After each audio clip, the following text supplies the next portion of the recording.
evening, ladies and gentlemen. I welcome you to this special press briefing by Secretary East, Shri Rudren Tandon, Secretary in the Ministry of External Affairs. He will brief us on the ongoing developments in regard to the state visit of our Prime Minister to Indonesia. To assist him with this press briefing, we also have on the dais our Ambassador to Indonesia, Shri Sandeep Chakravarti, as also Additional Secretary in the Ministry of External Affairs who looks after Indonesia, Shri Prashant Agrawal. With that, I hand over the floor to Secretary East to make his initial remarks on the ongoing visit. Sir, the floor is yours. Thank you. Good evening. Well, all the principal official engagements of the Prime Minister were concluded today. This included some very comprehensive and intensive discussions with His Excellency President Prabowo today morning, basically focused on how to take forward our comprehensive partnership. There was also an address to Parliament. Briefly, he also was received by the Indian community reception. That is where we are just coming back from, on which His Excellency President Prabowo made a special gesture and attended himself in person, which was a great honor for the community, for the Prime Minister, and for all of us in the delegation. Tomorrow, as you know, Prime Minister will go along with President Prabowo to inaugurate the conservation project that India and Indonesia will be collaborating on at the Pravanan Temple in Yogyakarta. About today, so much has happened that it's really quite difficult to summarize everything in one place.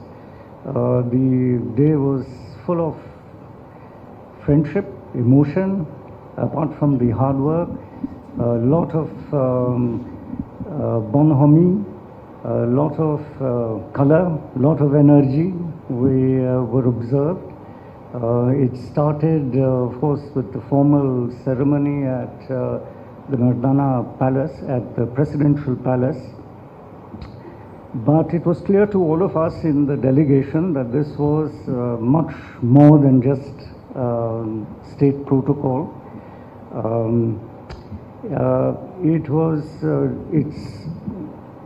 It's difficult to describe it in its entirety because there were the presence of young children welcoming the Prime Minister. Created an ambience in that entire formal protocol setup that the Prime Minister, as he commented, goes back with really warm memories of this. I'm sorry that I cannot be more articulate because it was quite an unusual state visit welcome. And I think both the Prime Minister as well as his delegation were really overwhelmed by this warmth that was displayed by the President personally and of course by the Indonesian children who were present at that ceremony. But coming to the work part, the Prime Minister and President Prabowo had discussions both in a restricted format and in delegation levels. Some discussions also took place during the banquet lunch where they were sitting together.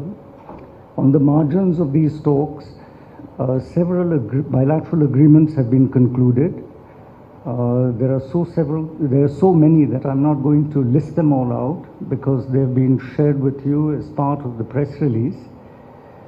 Suffice it to say that since President Prabowo visited India last year during our Republic Day celebrations, to now a lot of work has happened, and the discussions today Some part of it represented a culmination of decisions that were taken in his last visit, but the focus now was on what the forward-looking agenda will be for our comprehensive partnership across all the 6 main areas that characterize our bilateral relations, starting from security and defense, maritime cooperation, the area of developing the people-to-people civilizational connect, the decision to actively share each other's development experience, because we are both very large countries.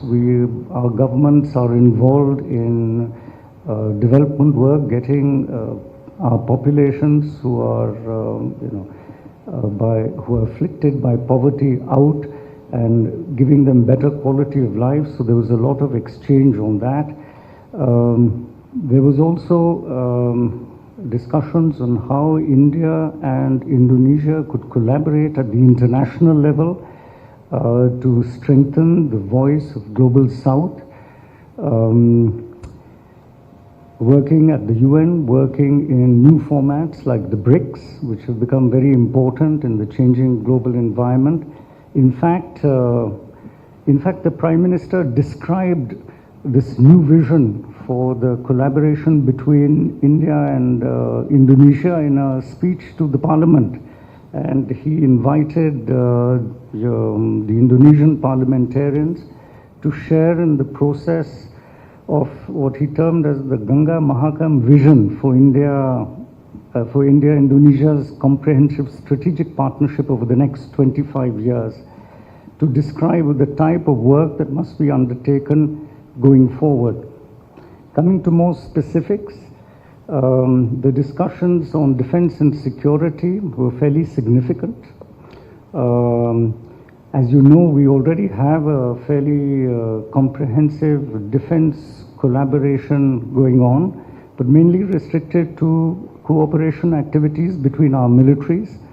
So in today's discussions, there was a focus on how we can upgrade that to include collaboration between our defense industries. As you know, Indian defense industry have acquired a fair amount of maturity and technological sophistication in certain areas which are of interest to the Indonesian side. So there were discussions on how we could now create the framework within which our defense companies can start collaboration with each other and bring the defense industries closer to each other. In this regard, there was discussions on shipping, there were discussions on weapon systems, there were discussions on, I think for that suffices. Then we also spoke about cooperation in the missile domain. So, and expanding cooperation in this area was also discussed as part of the collaboration between our industries. Naturally, these are commercial matters, so it's not something that's discussed in its commercial details. I know there's a considerable amount of interest on that.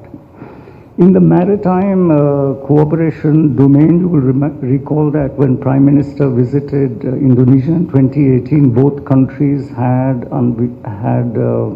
unveiled a shared vision on maritime cooperation. So there were discussions on taking that vision forward. The vision of 2018 actually covers all areas of maritime cooperation. So in today's discussions, there was a discussion how we could collaborate in the area of expanding our mutual maritime domain awareness. In this regard, we are very pleased to know that the decision has been taken for Indonesia to place a liaison officer in the Indian Ocean Region Fusion Center in Gurugram in India. There was also discussions on enhancing maritime connectivity. As the Prime Minister remarked, our capitals may be separated by thousands of kilometers, but we are maritime neighbors. I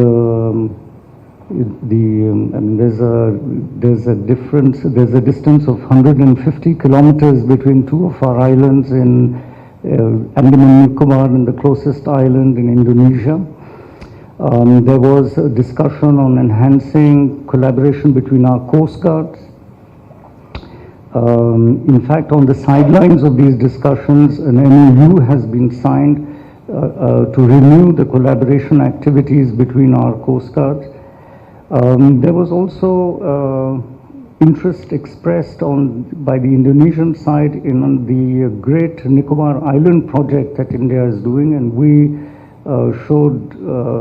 evinced interest. I mean, the Prime Minister evinced interest in the development of Sabang port as well. If you recall, in 2018, when the shared vision was brought out, both sides had established a joint task force. So the discussions talked about taking forward that process. Already 2 meetings have taken place, and we hope that a third meeting will take place shortly this year.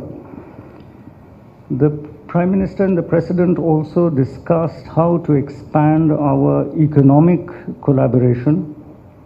As you know, we have set a goal for ourselves. Currently, bilateral trade is at around $25 billion, which doesn't reflect the size of our economies, the size of our markets.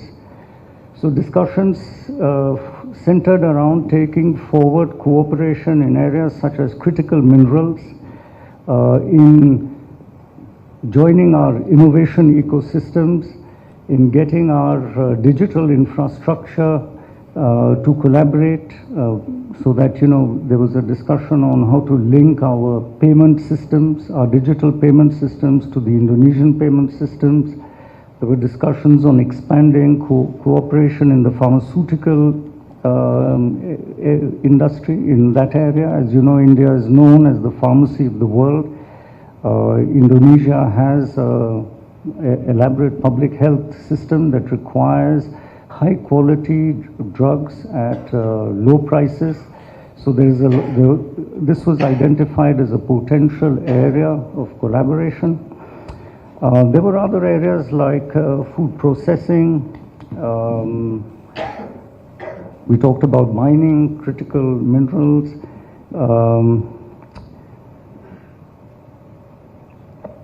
That was the economic front. Both sides also acknowledged that this is not simply a relationship between two countries, but it is a relationship at the people-to-people level that goes back several centuries. Tomorrow's program in Prambanan Temple is part of that process to expand the people-to-people connect. In this regard, there was also discussion on expanding our links between universities. In fact, on the sidelines, an agreement seems to have been made for two of our top-line universities to establish campuses in Indonesia. And broadly, that covers the conversations that happened today in this very intense, action-packed day. It's difficult to summarize everything that happened, actually. But what I can say is that it was an unusual summit. The Prime Minister was extremely warmly received by the President. The hospitality, the warmth, the friendship was very overwhelming. And in fact, in a surprise development, the Prime Minister was accorded the highest honor that is given, which was a great honor in recognition of the work he has been doing to strengthen our bilateral relations,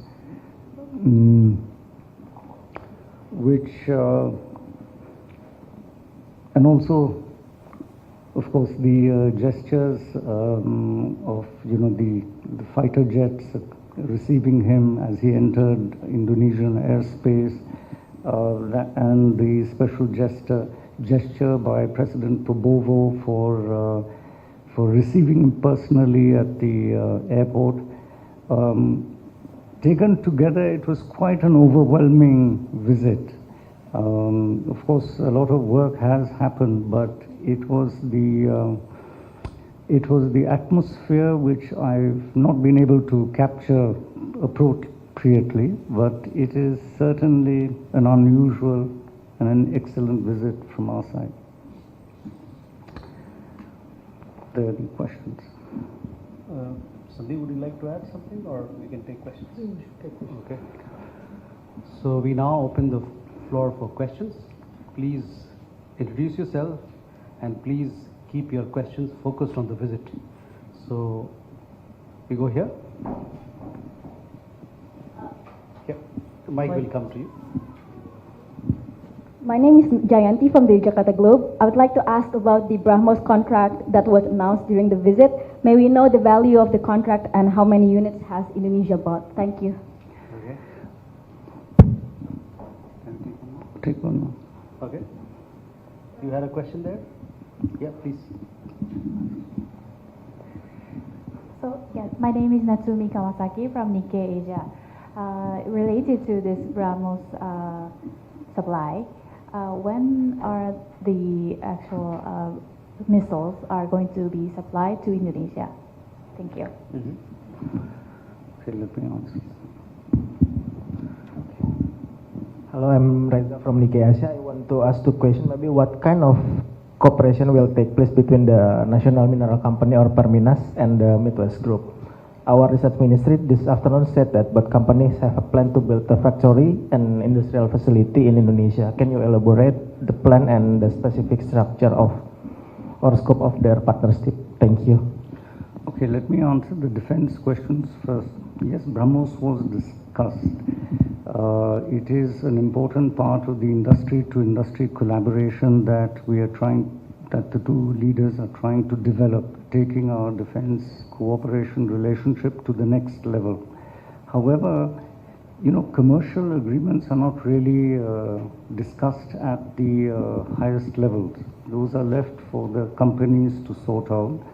But I can tell you that it is an important area of collaboration, and there were extensive discussions on that.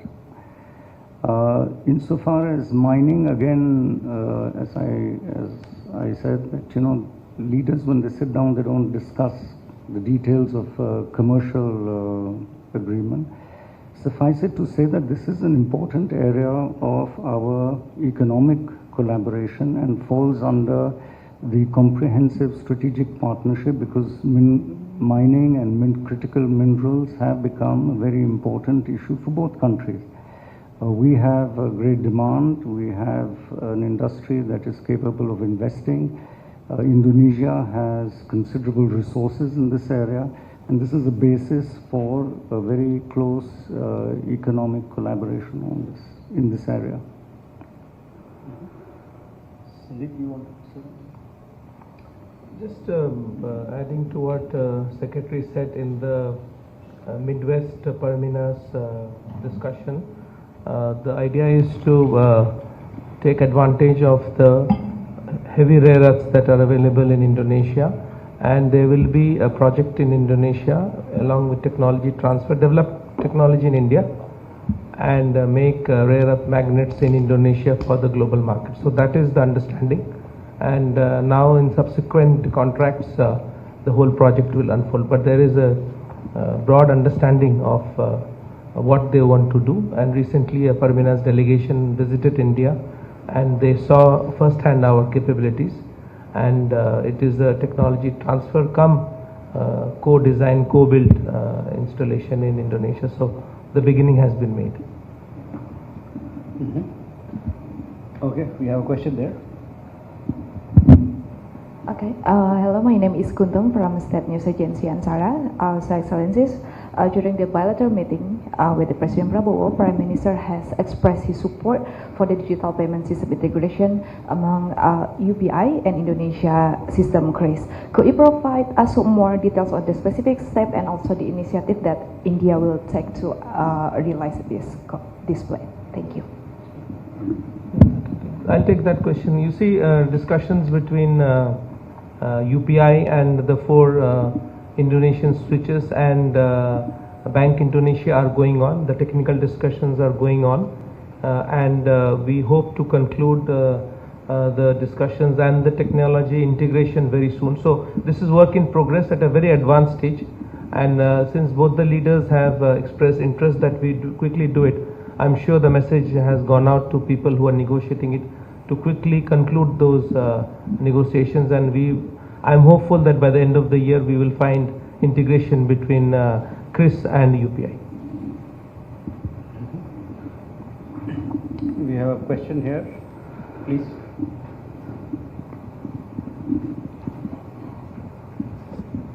Good evening, Mr. Secretary. My name is Danny from Japanese newspaper, the Yomiuri Shimbun.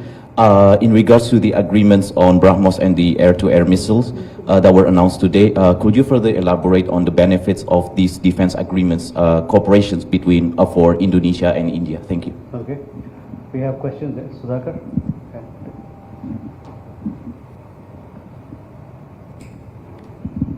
Sir मैं Sudhakar DD news से मेरा सवाल है जो election commission of India और यहाँ के जो चुनाव संबंधी संस्थान हैं उनके बीच जो समझौता हुआ उसको थोड़ा क्या आप एलाबोरेट कर सकते हैं, साथ में इस कंटेक्स्ट में कि यहाँ के राष्ट्रपति ने भी जो हमारा डेमोक्रेटिक प्रोसेस है उसकी बहुत ज़्यादा उन्होंने तारीफ भी की है आज. So I'll take the first question.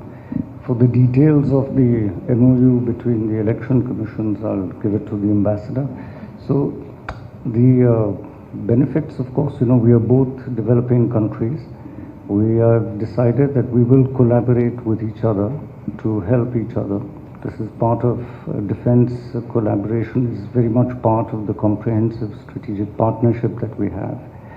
The areas you referred to, the BrahMos and the air-to-air missiles, are the areas that are new in our collaboration. And the benefits are obvious, that we are, self-sufficient. We develop our own capabilities based on systems that we own, we possess. So the benefit is for both countries. Now, in terms of the election commission, you can give details of election commission जो Indonesian election commission और भारतीय election commission में काफ़ी दिनों से एक बहुत गहरा संबंध चलता आ रहा है, और भारतीय इलेक्शंस को देखने के लिए ऑब्जर्वर के रूप में इंडोनेशियन इलेक्शन कमीशन के कमिश्नर्स जाते रहे हैं और दोनों में आदान प्रदान रहा है. अभी का जो एमओयू है उसमें हम लोग ये देख रहे हैं कि किस तरीके से इलेक्शन मैनेजमेंट और टेक्नोलॉजी का प्रयोग हो सकता है. तो इसमें काफ़ी रुचि दिखाई गई है इंडोनेशियन साइड से, लेकिन अभी कुछ कहना प्रीमेच्योर है क्योंकि वो टेक्नोलॉजी कोऑपरेशन क्या रूप लेगी वो दोनों इलेक्शन कमीशन मिलके बैठ के डिसाइड करेगी. लेकिन मुझे काफ़ी ऑप्टिमिस्टिक हूँ, काफ़ी आशावादी हूँ कि ये जो कोऑपरेशन है ये टेक्नोलॉजी के क्षेत्र में काफ़ी आगे बढ़ सकता है. We have two questions there. Yes, please. Sir मेरा नाम आंचल गुलाटी है, डीडी न्यूज़ से. सर मैं ये जानना चाहती हूँ कि जिस तरह से प्रेस स्टेटमेंट जो जॉइंट प्रेस स्टेटमेंट था उसमें अनाउंसमेंट किया गया है कि IIM बैंगलोर अपना यहाँ पर एक सेंटर खोलने वाला है, किस तरह से जो ये अक्रॉस आसियान रीजन जो तमाम युवा हैं उसको लाभान्वित करेगा और वो 5 क्रिटिकल एरियाज़ क्या है जिस पर फोकस करता हुआ नजर आएगा. Thank you sir. We also have a question there. Yeah. So this is Deepika from DD India. Can you tell us more about the Ganga Mahakam vision, and especially considering the fact that the year 2045 and 2047 are respectively very important, and currently the year 2026 is being observed as the year of maritime cooperation between India and ASEAN.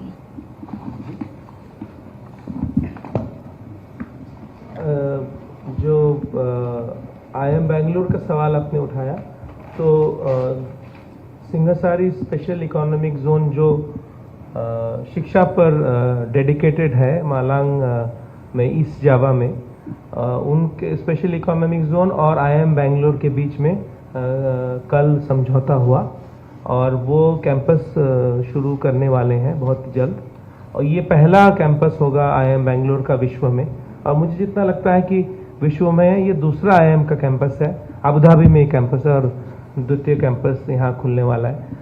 बहुत संख्या में Indonesian छात्र बाहर पढ़ने जाते हैं, तो उससे देश के जो फॉरेन एक्सचेंज है, विदेशी मुद्रा, वो काफ़ी बाहर फ्लो करता है। तो इंडोनेशिया सरकार कुछ दिनों से ये प्रयास कर रही है कि जो इंटरनेशनल स्टैंडर्ड के यूनिवर्सिटीज़ हैं वो इंडोनेशिया आए। जैसे कि भारत में न्यू एजुकेशन पॉलिसी है, उसी तरीके से यहाँ भी एक तरह का पॉलिसी है। तो सिंगरसारी कैंपस में ऑलरेडी किंग्स कॉलेज का कैंपस खुल चुका है, तो एक हम लोग के लिए एक उदाहरण था। तो दोनों पक्षों के बीच में समझौता हुआ और भारत सरकार ने भी इसका अनुमोदन किया है और इंडोनेशियन सरकार ने भी अनुमोदन किया है। अब दोनों ऑटोनोमस ऑर्गेनाइजेशंस हैं, इंडिपेंडेंट ऑर्गेनाइजेशंस हैं, वो अब मिलके इस पर काम करेंगी और कैंपस की स्थापना करेंगी।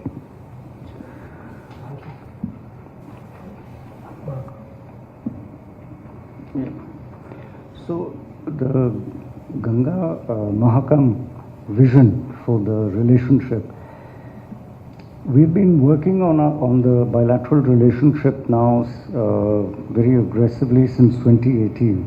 So what the Prime Minister was trying to do was give it a kind of structure, and he announced, he described what we are doing and told the parliamentarians that we need to now not rest on what we have achieved so far, but to take it to the next level. In that, he said we have to redouble our efforts in the following 5 areas. In defense and security, we all know that the world is changing around us. India and Indonesia are large countries. We can no longer afford to be dependent on others for our security and for the security of our people. So that was one important pillar of this vision. The second was the maritime cooperation domain. It's not a new area, but we wanted to take it to the next level. In that connection, the Prime Minister pointed out that we are not, our capitals may be very far, but we are actually maritime neighbors, and we have to work very fast to build that maritime connect in all its aspects. So from connectivity to building ships, to exchanging, to developing the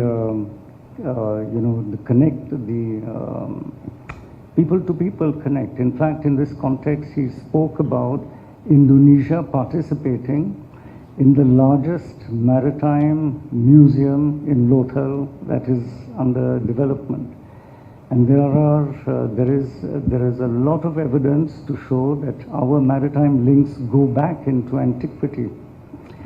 The third pillar was to recognize the fact that our links are not just as modern nations over the last 75 years, but these are links that go back several centuries. And to develop that and centered around the connect between people, so we need to further develop the connections between the people-to-people connect as we use it frequently. In that connection, they spoke about promoting education. The ambassador spoke about the establishment of a campus. There are other initiatives as well to the Nalanda University linkage that existed in antiquity and has now come back. The new campus to the Nalanda University has been created, so to develop a connect with that. So there was a whole series of people connect issues that were discussed under this third pillar. The fourth was development. India has the vision under the Prime Minister for Viksit Bharat in 2047. Here the President has the vision of EMAS, Developed Indonesia or EMAS Vision 2045. And the fact is that we have much to learn from each other's development cooperation. In fact, President Prabowo said that he was copying a lot of the initiatives that the Prime Minister has been taking in the development sphere because they apparently seem to work. There was also a joke about the fact that there was no copyright on it, so there were no royalties to be paid. But there is much to be exchanged in the development field because we are both countries with large populations, with aspirations to be developed and based on our own strengths. So that was the fourth pillar that he spoke about. And then the fifth pillar was intense collaboration at the international level to strengthen the voice of the global South. Both India and Indonesia believe that it is high time that developing countries like us have a say in the way the international system is managed, for which it is important that India and Indonesia collaborate closely in fora like the UN, in fora like the BRICS, to ensure that the interests of the developing world get more and more represented. Taking all this together, he said that we need to adopt this new vision of our relationship, and he coined it there and then as the Ganga Mahakam vision, which are two very ancient rivers in India and Indonesia, and have a link that also goes back to antiquity. This was broadly the vision of Ganga Mahakam that the Prime Minister spoke about in Parliament, which had quite a good reaction from the members of Parliament. With that, ladies and gentlemen, if we have no more questions, thank you very much for your participation, and we'll keep you updated with other developments of this visit. Thank you very much for your participation. Thank you.